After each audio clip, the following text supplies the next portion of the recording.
হঠাৎ করে দেশে প্রায় সব কোম্পানির এলপিজি সিলিন্ডারের সংকট। খুচরা দোকান থেকে শুরু করে ডিলার সহজে মিলছে না কোথাও। সম্প্রতি এমন পরিস্থিতিতে পড়েন দেশের এলপিজি সিলিন্ডারের গ্রাহকরা।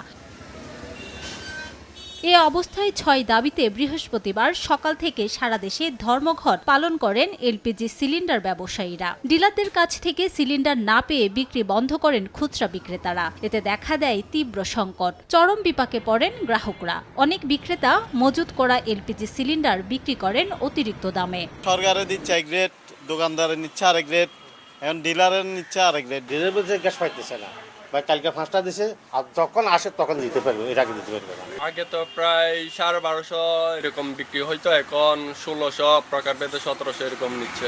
সংকট সমাধানে বৃহস্পতিবার বিকেলে ব্যবসায়ী নেতাদের সঙ্গে রাজধানীতে বৈঠকে বসেন এনার্জি রেগুলেটরি কমিশন। এ সময় দাবি পূরণের আশ্বাস পেয়ে ধর্মঘট স্থগিত করেন ব্যবসায়ীরা।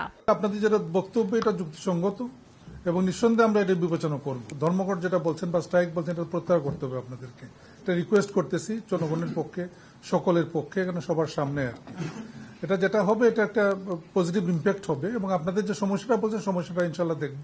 সংকট সমাধানে আগামী সপ্তাহে বিইআরসির সঙ্গে দেশের গ্যাস সিলিন্ডারের ইনঅ্যাক্টিভ কোম্পানির মালিকদের সঙ্গেও বৈঠক করার আশ্বাস দেওয়া হয় সভায়।